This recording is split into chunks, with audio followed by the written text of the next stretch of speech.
Welcome to the 5th episode of the second series of the Women in CX podcast, a series dedicated to real talk conversations between women in customer experience.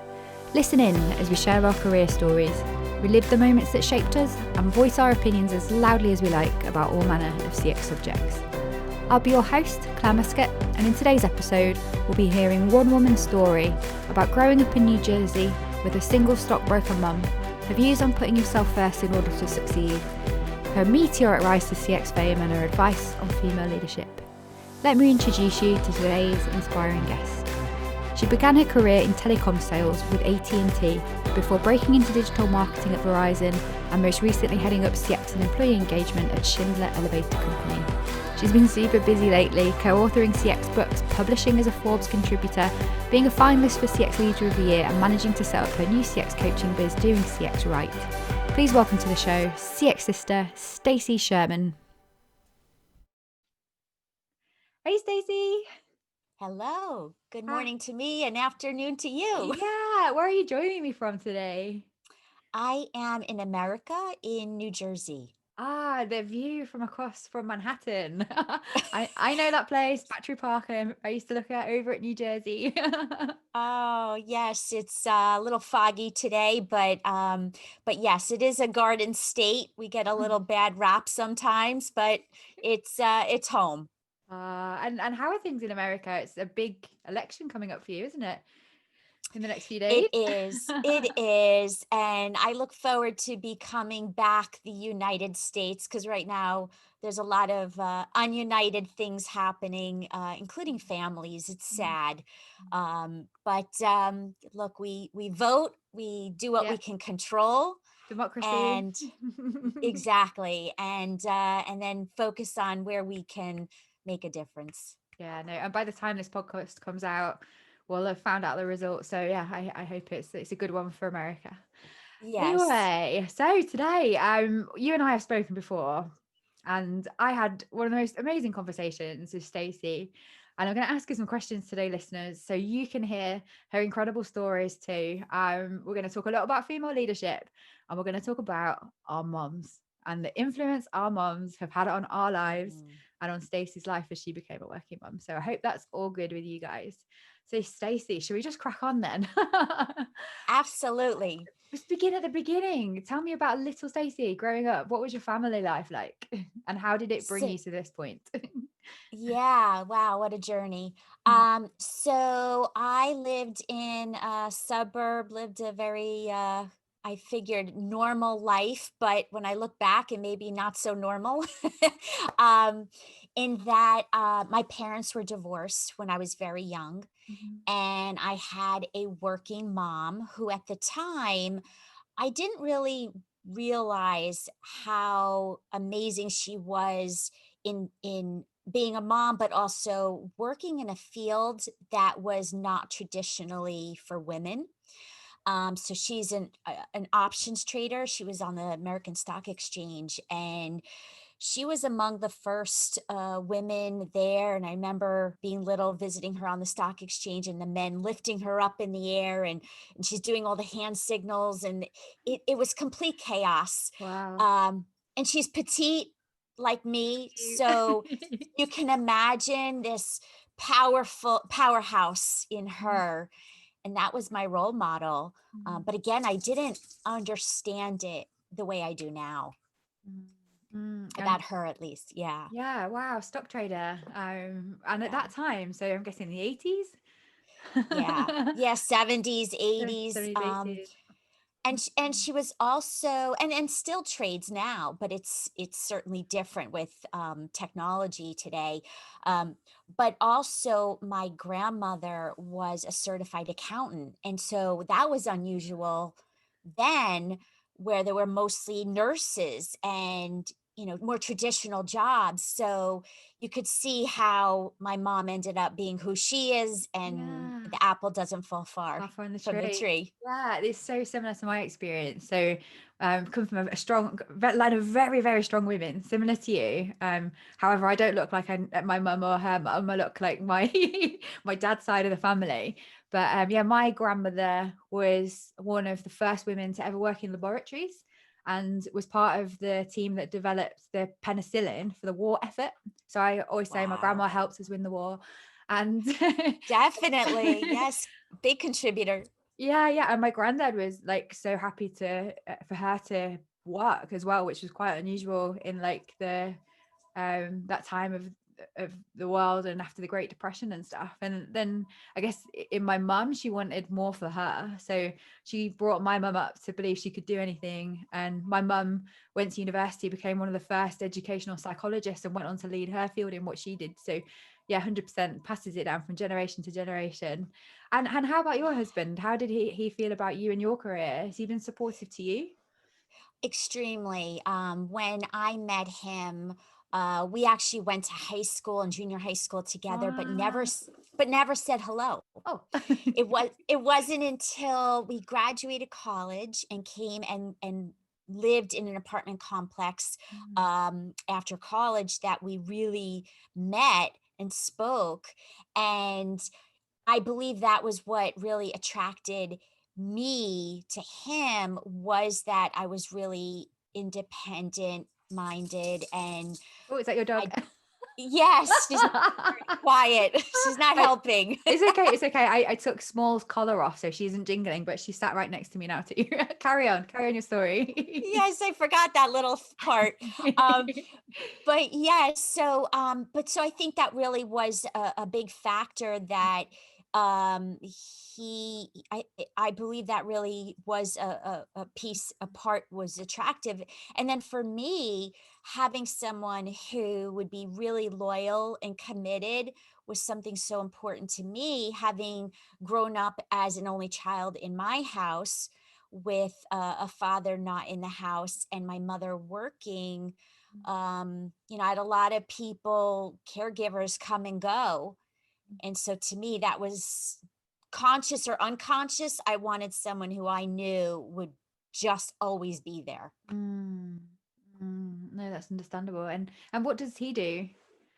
He works in a family business, which is a 60-year-old company. They distribute burlap bags, plastic bags, industrial supplies. Ah. But what's more exciting is that about 12, 15 years ago, he was doing home theater work, Mm, installing TVs for people and plasma TVs and surround sound. And it turned from a hobby into a side business. And mm, that's really his passion. So one fantastic. day, when we don't have college bills to pay for, we will make that happen to be his full time. To be fellow entrepreneurs together. That sounds amazing. Now, I have to go Yes. back to your mum because she sounds like Yes. one awesome lady. So tell me more of Stacey's mum's life lessons. What did she teach you? Yeah, so sounds similar to your upbringing, and that is that a couple things. One, women can do anything. Here they were in traditional male jobs, Mhm. and that didn't stop her or your mom. Mm, Um, I think that's very powerful. So, having worked in corporate settings for over 20 years, I mm, had to learn how to get a seat at the table, have a voice. And that's what I learned from her. So that's one thing professionally. Secondly, is personally, always being able to take care of myself. So even though I have a husband and earlier in my life I didn't, of course, but being able to be self-sufficient. And my most favorite saying that we've spoken about is my mom taught me that you're the cupcake. love this. You are the cupcake. Everybody else in your life are the sprinkles. You can't make someone else the cupcake. And and so when you're looking for a partner, or even a best friend, you can't make them the cupcake. They enhance your life. Yeah, you're so right about that. And I think as a young woman, I just didn't know that. My whole life was about me not being the cupcake and trying to please everybody. And it wasn't until probably my 30s that I was like, hang on a minute. um, when you start, being right with yourself first and foremost, different experiences, I think, come to you. And once you own that and own your own experience and just look after yourself before anyone else, you're able to look after others and work with others far better too. So that cupcake story will always ring in my mind. And whenever I see you, I always give you a little cupcake emoji. Yes. So now when others see that, they'll know what that means. We're not just hungry. Yeah, we do love cupcakes too. So, Yes. so it must be quite a balancing act now. So you've got college age kids. What's your daughter's aspirations? I'm intrigued. I've seen lots of photos of her on Instagram with you. What's she up Yeah. to? So she is in the business school Oh, at University of Delaware, and I'm so proud of her because, well, one, she did choose the major herself, but I really hoped that she would go that path because I believe that a business degree you could apply to anything in your life. yeah. Um, and the beautiful thing is she's very, very into community service. And so she's marrying that and giving and helping the world, but also you need money to do that. Mm. So she's marrying that, and who knows where her destiny will go, but I'm so proud that she's going after her dreams and doing something very meaningful Mm. and be able to afford that as well. Yeah, that sounds great. So I think it's something very true of the latest generation, even though they've been brought up probably with the most pressure, they're probably going to be the most stressed and with the most anxieties. Every generation Yes. seems to be getting harder. But what I am seeing is Generation Z growing up with a much stronger sense of purpose. The millennials kind of got it, but Generation Z like wanting to be able to earn money, but do it with a purpose and a soul, and to bring to life things like social enterprises, not just profit making businesses, is brilliant. And I'm sure any daughter of yours is going to be highly successful, Stacey. So Oh, thank you. Yes. But also I will say for all the guys out there listening and boys, because I have, boy well, too. he's basically turned into a man now. But I do reinforce for him, and I think I predict he will marry a working woman who has, makes herself a cupcake, Mm. and that he can be the sprinkles and support Mm. whatever she bakes. Yeah. Um, because you need that. You need more of those men out there too. Yeah. And as someone who's still single in my 30s, there aren't many men who are happy to take for a woman to take the lead, or any of the guys who might be, I guess, more equal to me already got married and had kids. It happened Yeah. earlier for them. So I think for a lot of women, if we're working towards our careers in our 20s, we don't have that typical opportunity to meet somebody, pair up, and then go off together. Whereas I think guys, it seems to be a little bit easier to pick a woman, whichever Yeah. kind of your preference is. But for me, it always was going to Yeah. have to be somebody who was as strong as, if not stronger than me. And I'm yet to meet that man. So Mm. Well, there's a I'm lot putting of that in the, divorces. yeah, Yeah, I there's guess I a can, lot of divorces. So you get round two. You I'll get get the second better time. version. Yeah, when they've learned all their lessons, that would be amazing. But yeah, I'm putting it Yeah. out to the universe. Yes, yes, they're gonna come with all their mistakes done. Yeah, ready for So me, ready to be my ready. sprinkles. Yeah, Bring on the absolutely. sprinkles. Oh, bless you. So I also know you've got so much going on right now, because you're still the director of customer experience at Schindler, Yes. and you started your side business, which isn't really a side business anymore. It's your passion of doing Yes. CX right. And I've seen you appearing everywhere. Like every time I look on LinkedIn, Stacey's been on a podcast, or Stacey's published a book, or Stacey's published a blog, or she's been in Forbes. I'm just really, Yes. really intrigued, like kind of like your view on customer experience and where we're heading. I know you talk a lot about CX and EX from what I've been seeing and Yes. reading. Where do you think we're going Yes. on that one? I mean, I'm interested to just get your thoughts. Well, first of all, for those who are not even in the CX field, for all people listening to this, the number one thing I could say, and this is why I really believe that I'm more successful now than prior years, and that is when you do what you love, the magic happens. It's not work. Yep. So, right, and you're a perfect case of that as well. So that's the first thing I say is, like, for everybody, like, figure out what you love, because the amount of hours that we put into it, again, it doesn't feel like work. It's fun, and then you do more and you do better. Yeah. That's the It's difference. infectious, isn't it? When you're passionate about something, Yeah. people want to be around you. They want to listen to you. They want to be led by you Yes. and walk alongside you. If you really love what you do, it's an easy Yes. leadership job. Yes, and also and I think this also, I did it wrong many years in my youth, and age wisdom.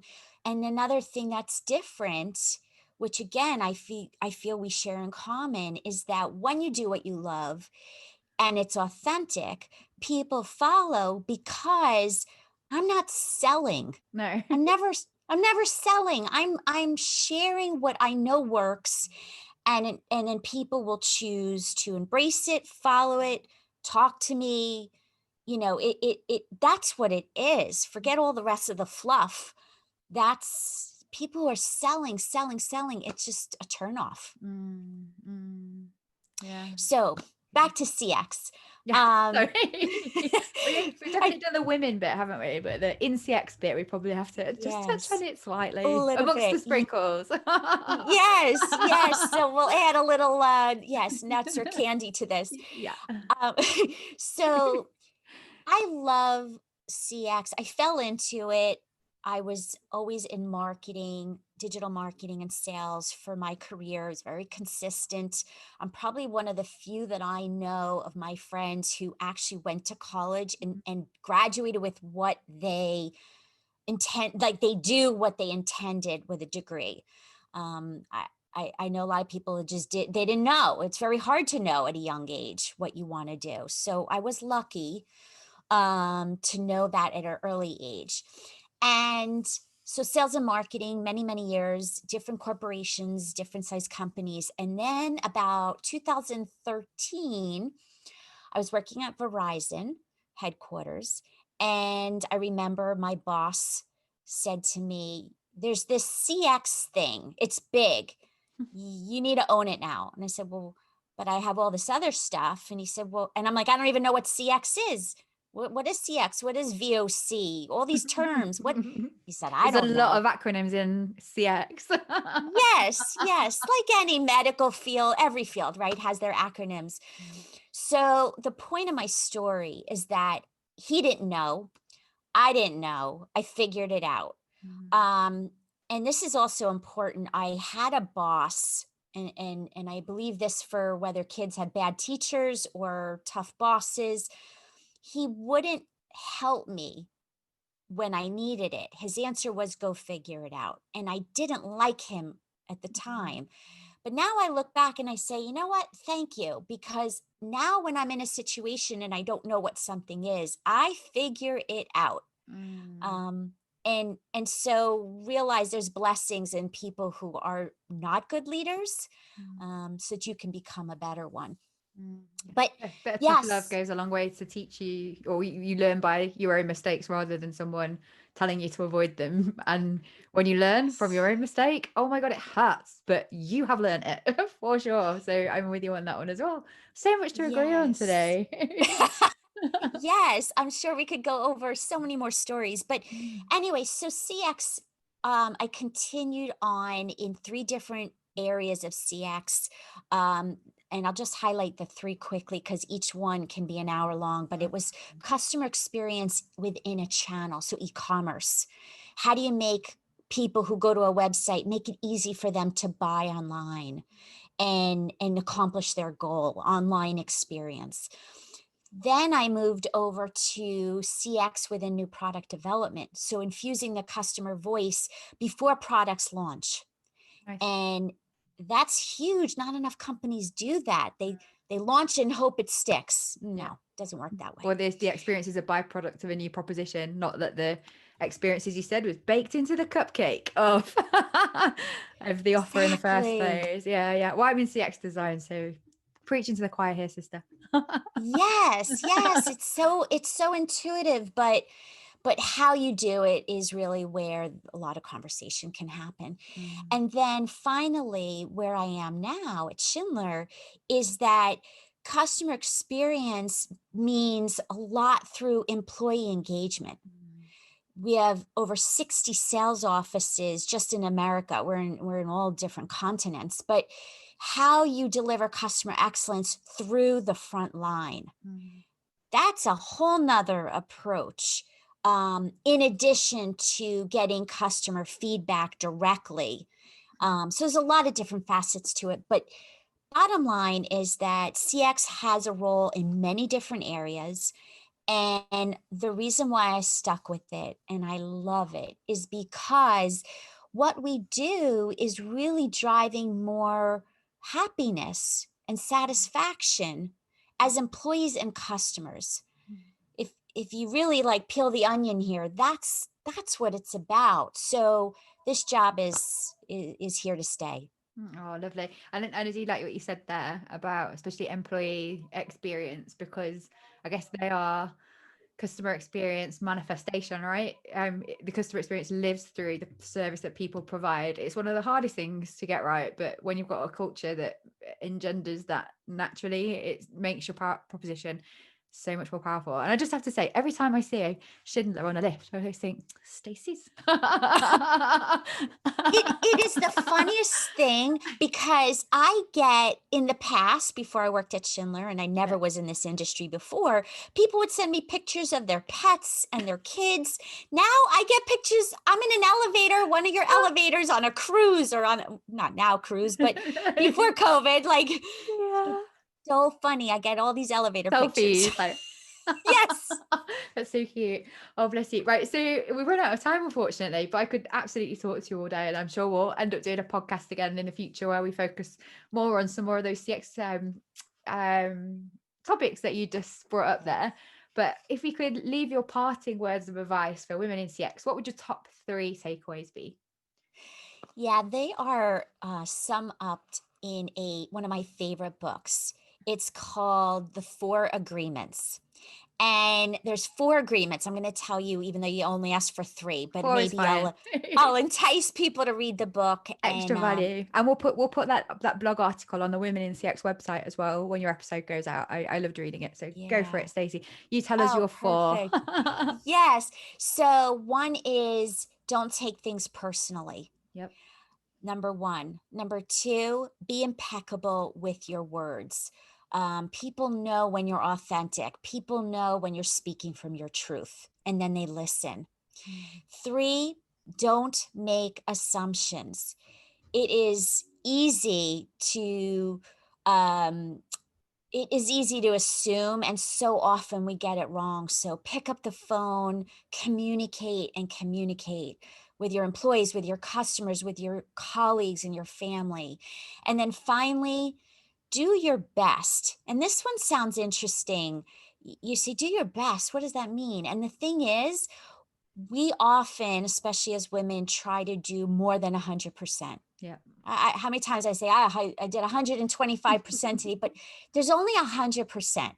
So figure out, prioritize, do your best, and manage your energy. And it's so hard right now. I know before we started this call, we were just discussing the fact that I'm still in my gym gear because I've been so busy today. I don't have time to get changed. And what are you wearing on your bottom half? Yes. I have a nice business attire on top, and then I got my workout pants on bottom. And that's what we do. We're wearing a lot of hats, and we're on the go, and we're just doing. And I have a feeling if we stop to think about how do you do it all, I don't know, we could, but no, it just means you make a compromise in the way you turn up to a podcast wearing your gym gear, which is fine. It's totally fine. I'm good with it. Absolutely. Yes, keep doing. We can't just talk. We got to do. Yeah, women of action. So yeah, I just curious about one tiny little thing. And it Yes. was when you say you're petite, I'm just trying to visualize you in like real life. How petite are you? Oh, I am 5'1". Ah. And if I come across bigger in social media, that's cool. I never Because ever would have I'm, thought. My mum's 5'1", and I never ever would have thought you were ah, 5'1". I imagined you to be really tall.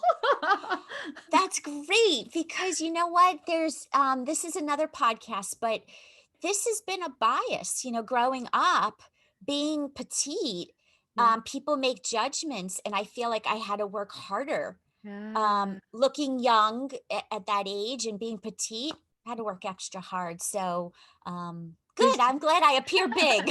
Digital removes all that. Being small and perfectly formed is just fine too. So you're an absolute pocket rocket, Stacey, Oh, and you've got so thank much you. energy. I just like to thank you so much for coming on the show, for sharing your stories, for telling me about your mom in the first place. The cupcake will Mhm. always be with me, and now Oh, it will be with good. the listeners too. So you take care of yourself. I really do hope things Thank you. turn out well with the election, and I'll catch up with you Yeah. very soon. Wonderful. Thanks, Thank you. everyone. Take care. Bye, Stacey. Thanks for listening to the Women in CX podcast with me, Clare Muscutt.